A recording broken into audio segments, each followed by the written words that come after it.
जय हिंद दोस्तों, कैसे हो आप सभी लोग। स्वागत है आपका आज की इस वीडियो में। जैसा कि आपको पता है, सीआईएसएफ एक्ट और रूल की पूरी सीरीज जो है हम तैयार कर रहे हैं, जिसमें से ऑलरेडी 5 वीडियो जो है मैं बना चुका हूं दोस्तों।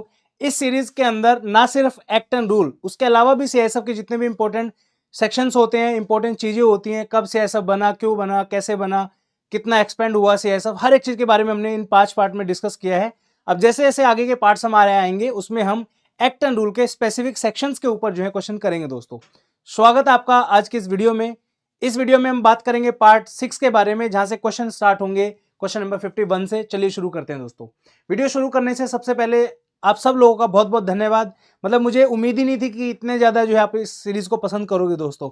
जितने भी आप लोगों ने कमेंट किए मुझे बहुत अच्छा लगा, और जेन्युइनली मैं बहुत मेहनत कर रहा हूँ इस सीरीज को बनाने में, और पूरी की पूरी कंप्लीट सीरीज जो है हम करेंगे। ऑलरेडी 5 लेक्चर जो हम इसके बना चुके हैं, तकरीबन 20-25 जितने भी लेक्चर बनेंगे कंप्लीट जो है सीरीज को हम करेंगे जल्दी से जल्दी आपके एग्जाम से पहले। चलिए शुरुआत करते हैं आज की इस वीडियो की।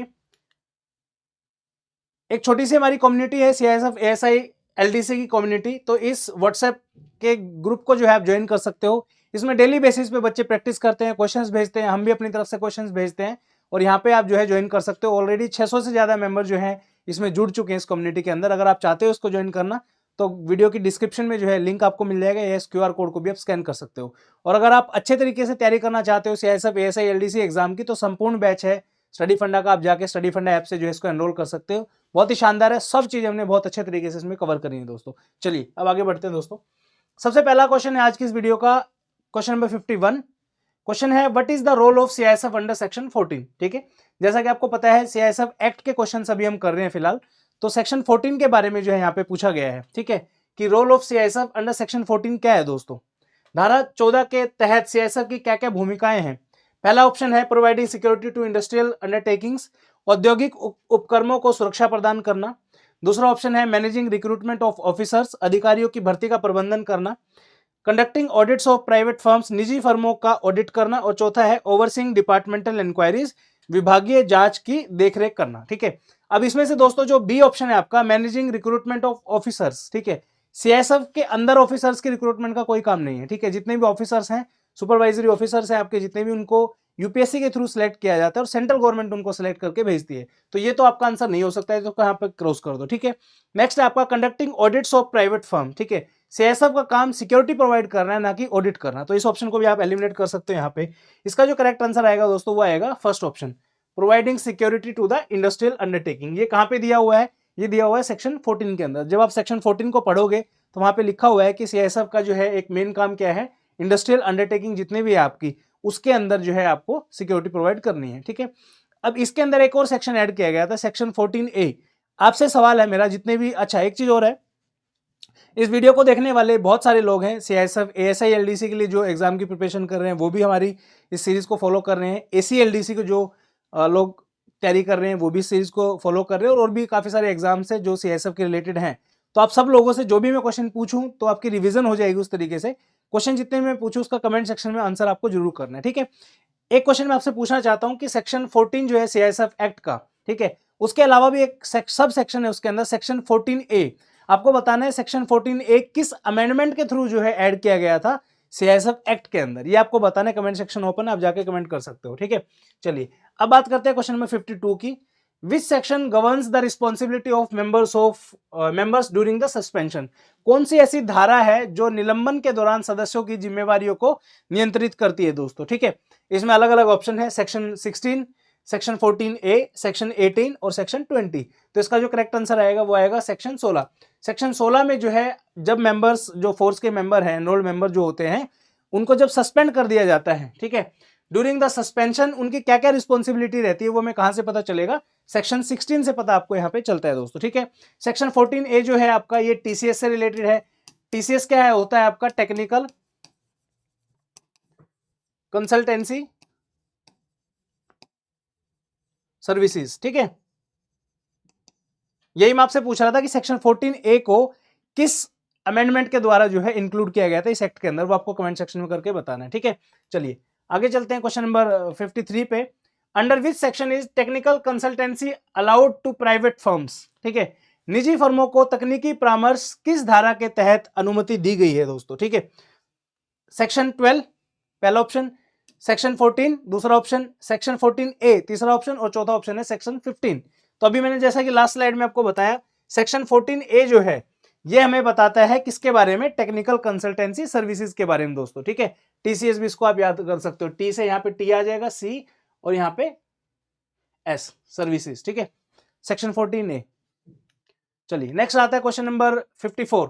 What is the composition of force as per section 3, धारा 3 के अनुसार सीआईएसएफ बल की संरचना क्या है दोस्तों, ठीक है, यानी कि कंपोजिशन ऑफ सीआईएसएफ, उसके अंदर कौन कौन लोग जो है आते हैं दोस्तों। पहला ऑप्शन है सिर्फ और सिर्फ पर्यवेक्षी अधिकारी या फिर सुपरवाइजरी ऑफिसर्स आते हैं, enrolled member of supervisory officer दोनों आते हैं, उसके बाद आपका सिविलियन स्टाफ सिर्फ वो आता है, और नन ऑफ द अबव, इनमें से कोई भी नहीं, ठीक है।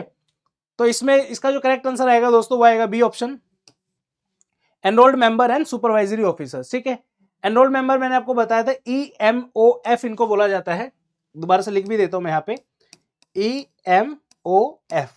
ये वर्ड जो है आपको सीआईएसएफ एक्ट में कई जगह पढ़ने को मिलेगा, अगर आप डायरेक्टली एक्ट पढ़ रहे हो तो इसका मतलब होता है एनरोल्ड मेंबर ऑफ फोर्स, ठीक है। कौन होते हैं, इंस्पेक्टर और उससे नीचे के जितने भी व्यक्ति काम करते हैं सीआईएसएफ के अंदर, वो सब जो है आपके एनरोल्ड मेंबर होते हैं, ठीक है। असिस्टेंट कमांडेंट और उससे ऊपर के जितने भी अधिकारी होते हैं वो सारे के सारे जो है आपके सुपरवाइजरी ऑफिसर कहलाते हैं दोस्तों, ठीक है। चलिए नेक्स्ट चलते हैं क्वेश्चन नंबर 55 के ऊपर। What is the maximum penalty for failing to surrender arms and certificates after resignation, ठीक है। इस्तीफे के बाद हथियार और प्रमाण पत्र न सौंपने के लिए अधिकतम दंड क्या लिखा गया है सीआईएसएफ एक्ट के अंदर, ये आपको जो है दोस्तों बताना है, ठीक है। पहला है आपका 200 रुपए का फाइन, यानी कि 200 रुपए का जुर्माना देना पड़ेगा। दूसरा है आपका 500 रुपए का फाइन, 500 रुपए का जुर्माना देना पड़ेगा। 1 मंथ इंप्रिजनमेंट और 200 रुपए का फाइन, 1 महीने की कैद या फिर 200 रुपए का जुर्माना देना पड़ेगा। 6 महीने की इंप्रिजनमेंट यानी कि 6 महीने की कैद आपको हो सकती है। तो इनमें से कौन सा ऑप्शन जो है वो करेक्ट है आपका दोस्तों, ठीक है। तो इसमें जो करेक्ट ऑप्शन आएगा वो आएगा ऑप्शन सी, 1 मंथ इंप्रिजनमेंट और 200 रुपीज फाइन। अब बात आती है कि पेनल्टी जो है ये किस सेक्शन के अंदर दी गई है, तो वो आपको याद रखना है, सेक्शन 17 के अंदर जो है आपको ये सारी चीजें दी गई है, ठीक है। इसका आपको ध्यान रखना है, जस्ट अ सेकेंड, ठीक है। चलिए नेक्स्ट क्वेश्चन पे चलते हैं। Question number 56, what is the liability of member of the CISF while on duty, duty पर रहते हुए सीआईएसएफ के सदस्य की जिम्मेदारी क्या है। To remain on duty only during the working hours, always considered on duty, हमेशा ड्यूटी पर माना जाना, on duty only in emergency, केवल आपातकालीन स्थितियों में ही ड्यूटी पर आपको माना जाएगा, on duty only when deployed, केवल तैनाती के समय ही ड्यूटी पर आपको माना जाएगा, ठीक है। अब कॉमन सेंस लगाइए आप, जितने भी आपके वर्दीधारी फोर्सेस है, चाहे वो स्टेट की पुलिस है, इंडियन आर्मी है, एयरफोर्स है, नेवी है, इवन आपकी जो सीआईएसएफ है, इसके अलावा रेलवे है, जो भी व्यक्ति इंडिया के अंदर वर्दीधारी नौकरी करता है, ठीक है, उनको हमेशा ही ड्यूटी पे समझा जाता है। एग्जाम्पल के तौर पे, फॉर एग्जाम्पल कोई पुलिस वाला है, ठीक है, अब देखा जाए तो उनकी ड्यूटी दिन में ही होती है, ठीक है, लेकिन अगर आप किसी बस में भी ट्रेवल कर रहे हो, ठीक है, एग्जाम्पल से बता रहा हूं आपको, एक पुलिस वाला है, वो किसी बस में ट्रेवल कर रहा है फॉर एग्जाम्पल, ठीक है, उस बस के अंदर किसी लड़की से छेड़छाड़ होती है, बदतमीजी होती है, कोई लड़ाई होती है वहां पे, तो ये पुलिस वाले की ना कि मोरल ड्यूटी, बल्कि उसकी जो है मोरल रिस्पॉन्सिबिलिटी तो है ही कि एज अ ह्यूमन बींग उसको वो ठीक करे, उसकी कानूनन भी जो है ड्यूटी बनती है कि उस लड़ाई को रोके, अगर कोई छेड़खानी बदतमीजी कर रहा है तो उसको भी जो है वो रोका जाए वहां पे, ठीक है। तो सीआईएसएफ हमेशा कंसिडर की जाएगी, या फिर जितने भी व्यक्ति जो जॉब करते हैं सीआईएसएफ के अंदर, you are always considered on duty. ऐसा नहीं है कि आप छुट्टियों में घर जा रहे हो तो ऐसा कि आप तो मौज मस्ती, आप कुछ नहीं आपको वो करना, नहीं, आप तब भी जो है ड्यूटी पे माने जाओगे, ठीक है। तो इस चीज का आपको ध्यान रखना है। तो 56वें का जो करेक्ट आंसर आएगा वो आएगा बी ऑप्शन। नेक्स्ट क्वेश्चन है आपका दोस्तों यहाँ पे question number 57, which section prohibits CISF members from forming association without permission, कौन सी धारा सीआईएसएफ सदस्यों को बिना अनुमति संघ बनाने से रोकती है। ऑप्शन है section 10, option B section 15A, option C section 18 and option D section 20, ठीक है। तो 57 का जो करेक्ट आंसर आएगा आपका कौन सा आएगा बताओ, सेक्शन 15A। पहले समझ लेते हैं कि एसोसिएशन का क्या मतलब होता है, ठीक है। देखिए एक चीज आपको माननी पड़ेगी, एक आम व्यक्ति है जो एक नॉर्मल सिविलियन जिनको हम बोला जाता है, और दूसरा मिलिट्री पर्सनल जिनको बोलते हैं, जो फौज में काम करते हैं बेसिकली, ठीक है। अब ऑब्वियसली जो फौज के व्यक्ति हैं उनकी ट्रेनिंग बहुत अच्छी होती है, उसके बाद रिक्रूटमेंट का प्रोसेस इतना टफ होता है कि अच्छे मजबूत लोगों को जो है फौज में लिया जाता है, ठीक है। अब सोचो अगर आपको एसोसिएशन बनानी दी कि यार अपना एक ग्रुप बना लो, बेशक ठीक है, तो क्या होगा, ग्रुप बन गया, मान लो 100 200 500 1000 2000 5000 आदमियों का ग्रुप बन गया, तो वो क्या है ना, विद्रोह कर सकते हैं। विद्रोह इन द सेंस कि भाई कोई रूल पास कर दिया मान लो एग्जांपल के तौर पे कि भाई आपको ये चीज ऐसे करनी है, हो सकता है कि उनको वो चीज पसंद ना आए, तो वो क्या करेंगे, उसके विरुद्ध जो है खड़े हो जाएंगे, विद्रोह कर देंगे, जो कि डिसिप्लिन के खिलाफ है, राइट। तो हमेशा जो है आप देखोगे फौज में ना सिर्फ सीआईएसएफ में बल्कि सभी फोर्सेज के अंदर, चाहे आप सीआरपीएफ है, बीएसएफ है, इंडियन आर्मी, एयरफोर्स, नेवी, हर जगह जो है जितनी भी आपकी डिफेंस फोर्सेज है उसमें ये रूल बना हुआ है कि एसोसिएशन बनाना आपको अलाउड नहीं है, ठीक है। तो सीआईएसएफ के अंदर जो सीआईएसएफ एक्ट है उसके सेक्शन 15A के अंदर ये बात लिखी हुई है कि आप जो है एसोसिएशन नहीं बना सकते। क्यों नहीं बना सकते वो मैंने आपको बता दिया, ठीक है। चलिए आगे चलते हैं, question number 58, what must a suspended member surrender as per the section 17, धारा 17 के अनुसार निलंबित सदस्य को क्या क्या सौंपना चाहिए, सिर्फ और सिर्फ उसका identity card, certificate, arms and equipments, uniform only and nothing. अब ये कॉमन सेंस की चीज है भाई कि सिर्फ आई कार्ड थोड़ी ना सौंपोगे, जब आपको सस्पेंड कर दिया है तो आप अपनी सारी चीजें जो है सरेंडर करो। क्या क्या करोगे, सर्टिफिकेट, आर्म्स एंड इक्विपमेंट, तीनों चीजें जो है, चारों चीजें जो भी है आपकी, वो सब आप जो है यहाँ पे सरेंडर करोगे। सेक्शन याद रखना है, कौन सा सेक्शन है, सेक्शन 17, ठीक है। चलिए नेक्स्ट चलते हैं क्वेश्चन नंबर 59 पे।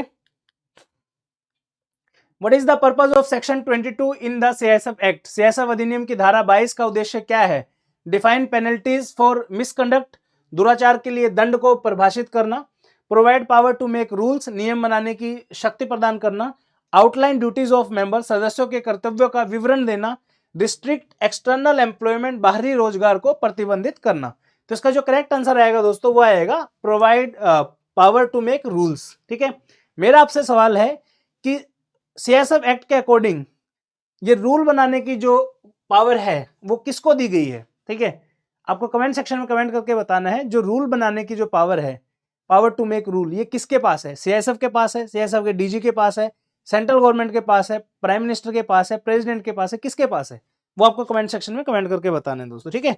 चलिए आगे चलते हैं, last question, what penalty is prescribed for breach of discipline under section 18, धारा 18 के तहत अनुशासन के उल्लंघन के लिए क्या दंड निर्धारित है। पहला ऑप्शन है फाइन ओनली, केवल जुर्माना आपको लगेगा। दूसरा ऑप्शन है इम्प्रिजनमेंट अप टू 1 ईयर, 1 साल तक की कैद होगी। बोथ फाइन एंड इम्प्रिजनमेंट, दोनों जुर्माना और कैद दोनों हो सकती है। टर्मिनेशन ऑफ सर्विस, सिर्फ और सिर्फ जो आप सेवा है जो आपकी उसको समाप्ति जो है किया जाएगा, ठीक है। तो इसमें जो है करेक्ट आंसर जो आएगा दोस्तों वो आएगा आपका इम्प्रिजनमेंट अप टू 1 ईयर, 1 साल तक की जो है आपको सजा होगी, किसके अंदर, सेक्शन 18 के अंदर, ठीक है। अगर आपको याद है हमने पहले जो क्वेश्चन पढ़ा था, जस्ट अ सेकंड, सेक्शन 18 के ही रिगार्डिंग हमने कुछ पढ़ा था।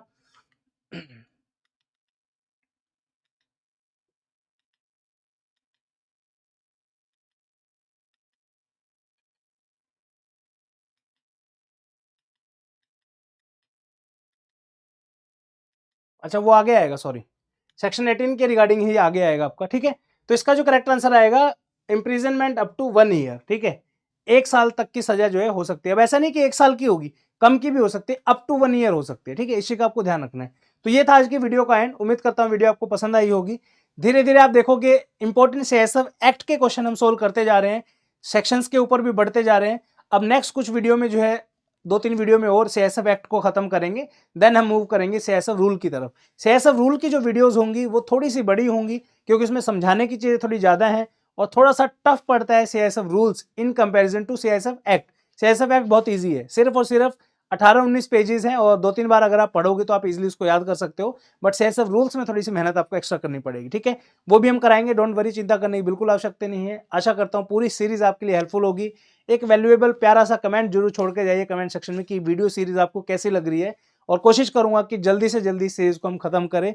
थोड़ा सा क्या है, क्वेश्चन ढूंढने में, क्वेश्चन के ऑप्शन बनाने में, फिर क्वेश्चन की हिंदी करने में काफी टाइम जो है लग जाता है, इसलिए थोड़ा सा वीडियोस जो है लेट हो रही हैं।